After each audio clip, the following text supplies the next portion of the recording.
Heidi Kuhn, your host of the Los Altos History Show. We're going to be talking about the Ohlone civilization, the native people who lived in this land we know as Los Altos, hundreds, possibly thousands of years ago. With me are Linda and Mark Hylkema. Linda and Mark are both native Los Altans, both archaeologists, with a keen interest in the Ohlone culture. Welcome, Linda and Mark. Thank you. Hi, Heidi. How are you? Well, how did you get interested in all this, in archaeology, and in particular, the Ohlone people? Well, it's a long story, so I guess you have to go back to the early beginnings as we would as archaeologists. I think my interest started primarily because my parents were avid outdoors people, and so I spent a lot of time outdoors learning about the natural landscape just on my own.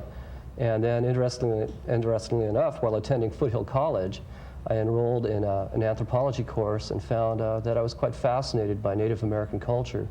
And shortly thereafter, I moved to Humboldt, went to Humboldt State University, and began learning about Native American culture there from the Indians themselves. And that was very useful for me to appreciate the culture. Shortly thereafter, I went to San Jose State and finished my degree and became employed as an archaeologist some 12 years ago now. It seems like just yesterday. And Linda, how about you?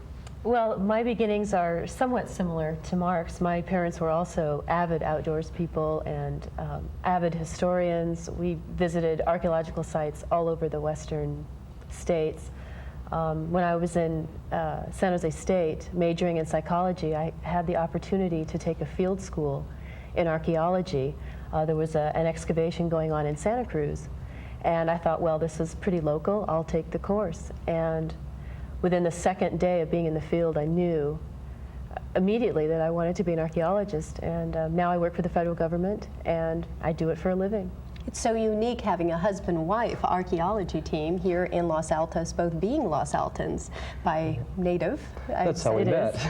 Well, tell us just briefly how that occurred. You met in the field? We met at that excavation in Santa Cruz, actually. I was an undergraduate student, and Mark was a graduate student. And we both saw each other in the field, and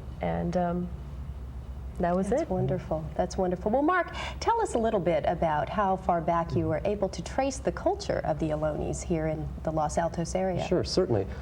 We don't know exactly when the first Native Americans came to North America. Many of the Indian people themselves believe they've always been here, and hence, came from the earth here itself. We do know that around 15,000 years ago, there was a change in the climate where it began to heat up a little more, and much of the Western North America's glacial ice sheet began to melt. And as it melted, sea level rose and caused a great deal of environmental change. And from about that time, around 10,000 years ago, we start seeing some of the early archaeological sites in California. In fact, I've had the opportunity to work on a site in Santa Cruz that goes back to 10,000 years. No doubt we'll find older sites, but as yet we haven't. So, but we do have concrete evidence that they were here 10,000 years ago. And as the environment continued to change, the people adapted to it, so that by about 4,000 or 5,000 years ago, when sea level pretty much reached the level it is now, the environment began to stabilize, and the people began to adapt from it thereon, and until we would see them at the time of European contact. I see. I see. Linda, do you have anything to contribute to that? Yeah, well, I also wanted to know how far back, I think more specifically in my question, would be what made these people unique? What made them different than other, say, indigenous cultures or groups that lived here along the coast, say, for instance, or the northern Miwok tribes? I think the people here in the Bay Area were in a unique position of proximity to the ocean and its vast array of coastal resources. And they were sort of middlemen to people on the interior, say people on the other side of the Sierra Nevada. We know for a fact that these people were middlemen in a lot of exchange networks from other parts of California between coastal trade and the interior. I see. And how about the beautiful fruits and nuts that are so indigenous to this area, or unique to this particular region? Well, this is a very resource-rich area with its estuary of the bay and the oak woodlands of the valley, and then you've got the hills with its varieties of resources, so that the people here developed a technology that allowed them to continue to adapt on the land and have time to perfect their economic exchange systems. It was a very rich habitat.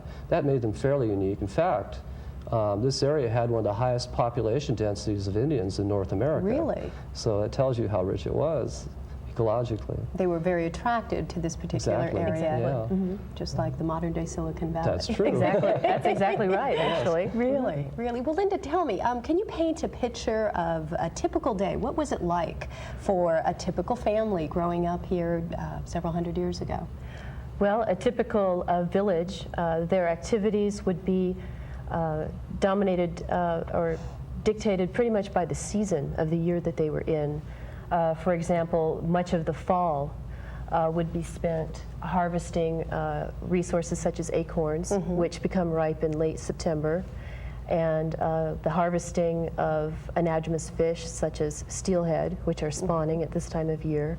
It was a time of preparing for winter, of very intensively gathering resources for the long winter months ahead. The winter would be spent primarily indoors, spent with other family members. This was a time that was spent mending tools, hunting kits, mending your bows, reworking your arrow points, mending your baskets, doing all those kinds of activities that one might save for the long winter months. The spring, families would disperse out and gather the newly erupting grasses and shoots and plant materials. You say families, you mean everyone was involved, not only the children, the women, but pretty much everyone that we know. Really? As far as we can tell, everyone was involved. Spring would send their families out to gather the new shoots and all of the new plants that were emerging, as well as for hunting and replenishing the meat supplies, which would probably run fairly low in the wintertime, although they did some hunting in the winter as well. So you would say they were a people who were very sensitive to their environment, and certainly they the seasonal climatical Mm-hmm. changes. They had to be. Yeah. And just to wrap up, the summer would be spent harvesting a lot of the grass seeds and other plants that would be ripe in the summertime. As well, they would also burn the landscape in the summertime. They would burn the grasslands to ensure that the next year's grasses would come back even fuller and more lush. So this was passed on from generation, say, to generation. That's right. That's interesting. Well, in order to give you a more in-depth focus on specifically what Linda and Mark have shared with us this evening, earlier this week we were able to go out on locations to two parks in Los Altos, Rancho San Antonio and the Redwood Grove along Adobe Creek, very close to the site of the archaeological dig that Mark mentioned, begun 20 years ago. We also met with John Kelly, the Los Altos City naturalist, who taught us about teaching the educational kits that are available to the students. So let's take a look at that tape now.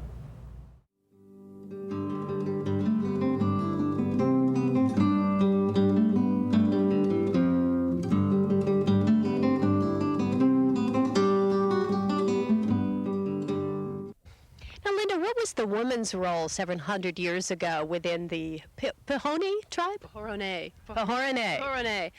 The women performed a variety of roles, mostly the processing of vegetal foods, the collecting and gathering of plant materials for clothing and basketry, and for food.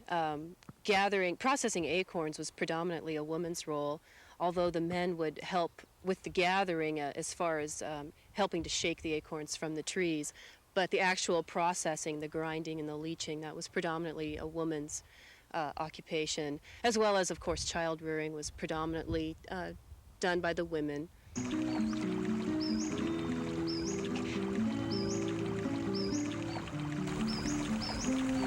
We're here at the Redwood Grove along the Adobe Creek. Mark, what do you know about this site? Is there any evidence of civilization in this area? Yes, actually there is. Several years ago I worked on an archaeological site just up the stream, and we found that the site dated back 3,000 years ago. Certainly there are older sites, but this is a fairly old site for this area. And from the remains in the site, we discovered that the stream here, Adobe Creek, was a sort of natural corridor from the foothills to the bay shore.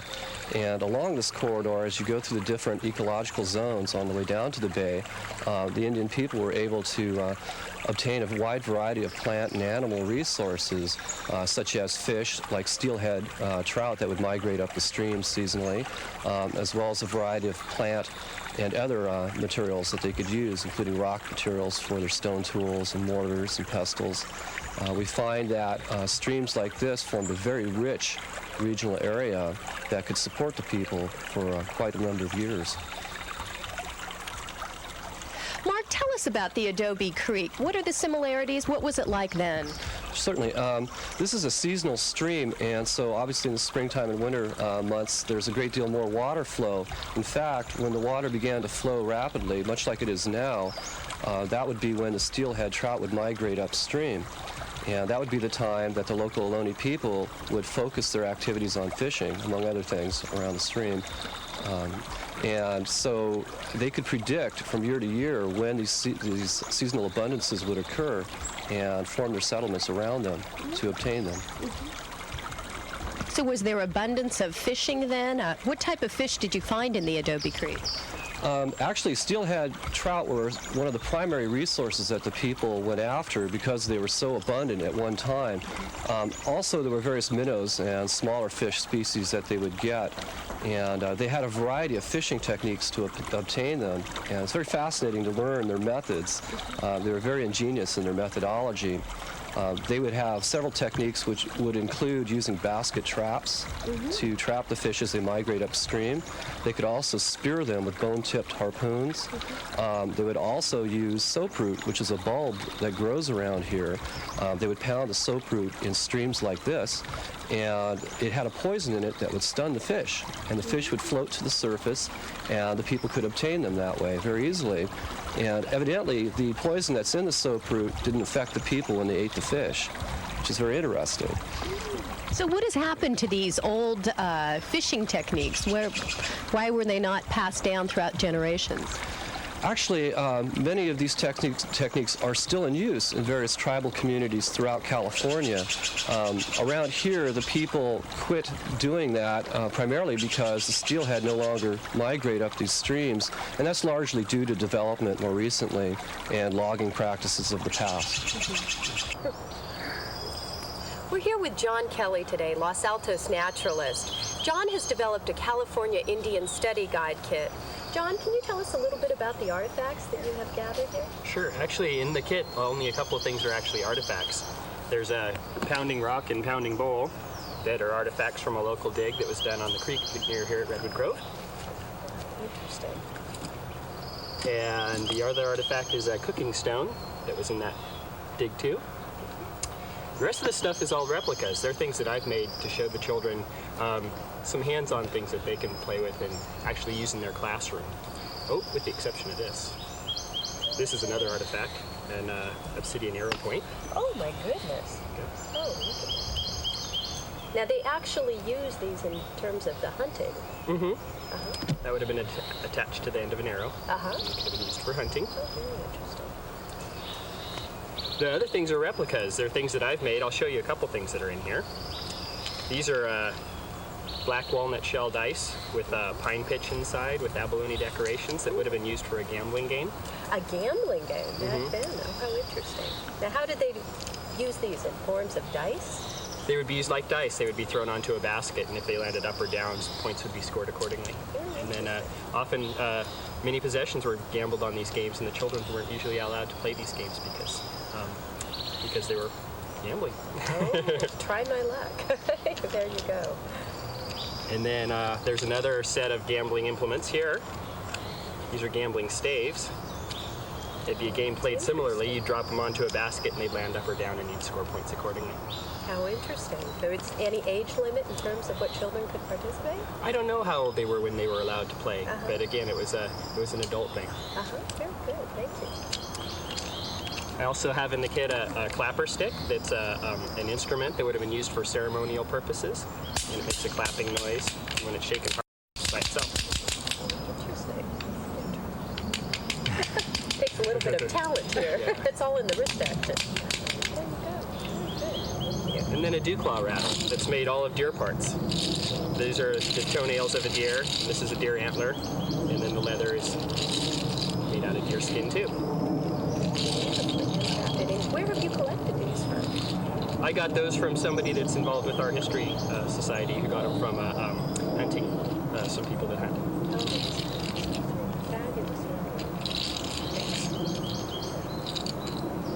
Now this is what referred to as the mortar and pestle. A mortar and pestle, or a pounding bowl with a pounding rock that would be used for pounding acorns. And is this the type of food that the Ohlones ate? The Ohlone ate a lot of different kinds of animal and plant food, but Ohlone, strongly in their diet, figured acorns because they were so prevalent, and they were a good food with a high protein and fat content. In talking to Linda, Mark, and John this past week, we became naturally very curious about some of the items and artifacts that the Ohlone civilization actually traded. Linda and Mark, could you explain a little bit about what was representative of those times? Sure, actually. Some of the items I brought here are from the local archaeological site here in Los Altos, and others are from nearby sites. Some of the things that the people traded in this area were these shell beads. These are from Olivella shells, and they show up on the coast of San Mateo and Santa Cruz County. And the people would trade for those because they would use them as money. They had an exchange system which did use money and had values, much like our own. With shells? Yes, the shell was the medium. Oh, isn't that interesting? The amount of labor that went into producing the bead gave it its value. Really? So in terms of, I don't know if the camera can pick this up, but some of the holes, the size of the holes or the quality of the shell determine the value. Exactly. That's right. How interesting. The workmanship made a big deal of difference. And another thing they would trade for from the coastal people are these abalone shell pieces. They would get shells from the coast to carve pendants out of for ornaments, for ceremonial purposes as well as decorative purposes. And in exchange, the people on the coast would get materials from the people of Los Altos, such as certain stone materials, plant foods. The people on the coast also had a lot of seafood, which I think the people here liked a lot. We find a lot of the shells in the archaeological sites. Now, Linda, was this used for jewelry or pendants, or they're so beautiful, the abalone shells? They are, they really are. They were used for a variety of things, as ornaments. They would weave them into some of their ceremonial regalia, their capes, a lot of their shawls and feathered capes. They were also used a lot in basketry. They would weave some of these smaller beads into their baskets, more or less as sequins, as well as dangle some of the abalone pendants off with the monetary supply. Exactly. Right. So they were ornamental in many different ways, on clothing and in baskets as well. Would that indicate one's wealth, say, so to speak, if they were adorned with? Yes, frequently. Actually, that's one of the questions we have as archaeologists, because we see that not only do the artifacts change in style through time, the amounts that we find with the people change through time. So we do see that there is differences in wealth and status within the community, which is interesting. You know, it's true of human societies all over the world. Now, say for a comparison to the ancient Egyptian cultures, were the people buried with some sort of ceremonial regalia or with the types of stones to take to the afterlife? Oh yeah, absolutely. Linda and I have both worked on many archaeological sites in this area where we frequently find some of the burials will have a variety of artifacts with them because they did believe they could take them with them in the afterlife. In fact, the afterlife was a journey, and they needed these tools to go with them. Really? So they accompanied them? Exactly. Exactly. Oh, that's very Different people interesting. were buried with different objects. Sometimes you'll find people covered in beads, and other burials will not have beads, but they'll have pipes, or they'll have mortars and pestles, or other types of tools. That were important to them in their Probably particular so. lifetime. Very interesting. Mark, tell us a little bit more about some of these other artifacts. Another item that was exchanged to this area was obsidian, which is used for making arrowheads. Now, we saw this out on Adobe Creek. That's right. John Kelly had some of these. Right. This material doesn't occur around here, of course. It's a volcanic glass, and so they had to exchange for it from people that were much farther away So up in the Mount Lassen, Mount Exactly. Shasta areas. We find obsidian here that comes from as far away as Casa Diablo and Mono Hot Springs, east of the Sierra Nevadas. So we know they had an extensive trade network.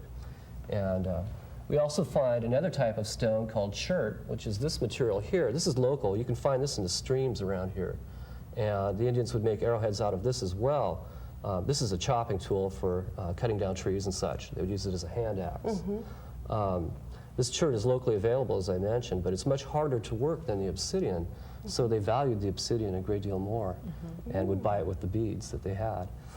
So again, it was all based on how labor intensive it Yes. was to refine the raw material. Right, and who could afford to get it? That's right. That's right. So many different things would carry on to our modern day cultures. I think that's the Absolutely. fascination, is that there is a connectedness between us as societies around the world. We have our roots in similar ways. And just how it all evolves. Tell us a little bit more, Linda, what are these? I find these fascinating. Now, would these be some sort of drumsticks? I don't know. These are bear, are they tibia? Or Yeah, the fibula. the from fibula. bear. We think they're bear, and they're polished, they're perforate on the end, and sharpened and polished on the distal end. And we believe they were bone hairpins, probably used by the women, I would believe, Yeah. in their some sort of hairdo. So we could. Bundle up the Something hair. like this, very somehow. elegant. Yes, yes. Very, yes. how lovely. Well, now you mentioned the bears also were very prolific here in the Los Altos region, the grizzlies, so to speak, and I think you had mentioned. Grizzlies, and they were very, very formidable to these people. They, as we mentioned before, they ate the same foods these people ate. They inhabited the same habitat. So the bear and the people were very much in competition with each other and had to learn to live in and around each other. Now, you had mentioned the Franciscans and the Spaniards had many encounters which were documented That's with the right. grizzly They certainly bears. did. So they were very popular in this region really up until, what, a couple hundred years ago? Actually, the last grizzly bear was seen in the Santa Cruz Mountains in the 1870s, so it's not that long ago. They were relatively. around fairly late, yes. Oh, very interesting. Well, I'm sure the local beautician, this will be a new item in great demand here. That's right. The bones, bare bones. But no longer available. Yes. Very hard to get. Absolutely. Now, where can we find these items? Are they displayed anywhere currently in the Los Altos region? Say, if any of the viewers are interested in seeing these That's a items? very interesting question you ask, because typically we do the archaeological work and very seldom do we have the opportunity to display them for the public. And that's what the value of this film is, for example, that we can show you these things. Frequently the archaeologists can refer to them. We know where they are and how to reference them. But we have yet to build the kind of museums around here that will handle this material. They're very delicate, very valuable, and very rare. It's important that we treat them with a great deal of respect. And I think that soon we'll see a time when we can do that. Hopefully very soon. Good, good. Well, drum up some interest here. I find this just all very fascinating.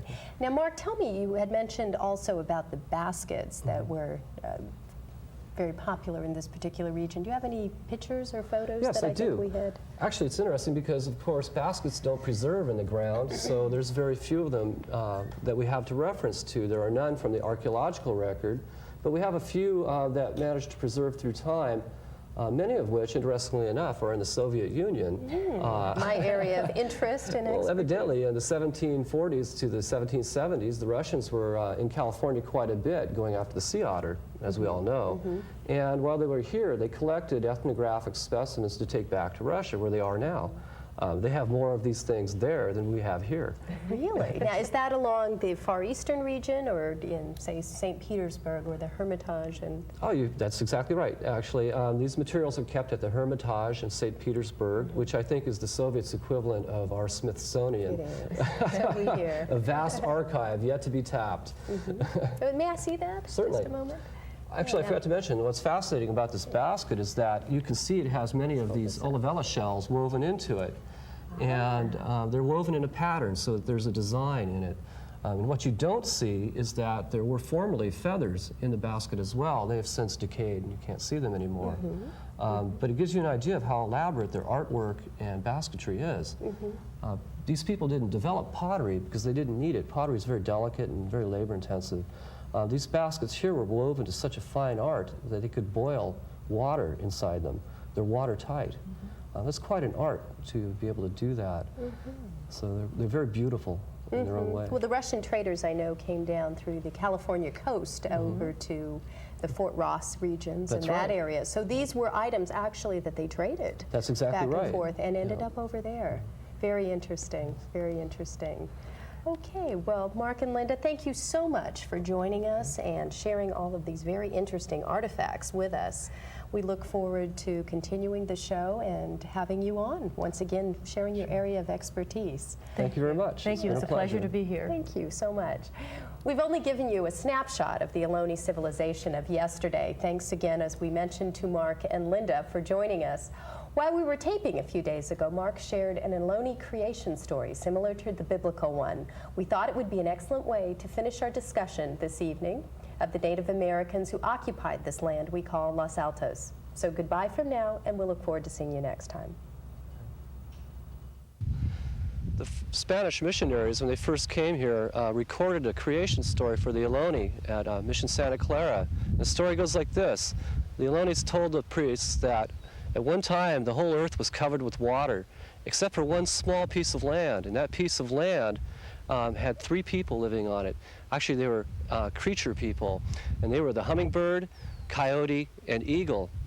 And the eagle was sort of the spiritual messenger for the sun, and the Ohlone word for sun is esmen. And they talk about a time when the waters began to recede eventually, and Hummingbird told Coyote to go down the hill and see what was below. And so Coyote did. Coyote walked down the hill slope and found that there were trees and meadows and valleys below the mountain. And also Coyote found somebody down there already and came back up to the top of the mountain and told Eagle and Hummingbird about all this. And Eagle said, well, that person down there, go down and talk to them and find out more. Coyote did. Coyote came back, said, it's a beautiful woman. This woman down here is very pretty. And Eagle said, well, that woman is to be your wife. And so Coyote went back down the hill, married this woman, and their first children became the original tribes that inhabited the area. And the mountain that was once an island in the sea was called Umanum. And in the Ohlone word, that means hummingbird. And to this day, Mount Umanum exists in the Loma Prieta Mountains, just south of here, bordering Santa Clara Valley.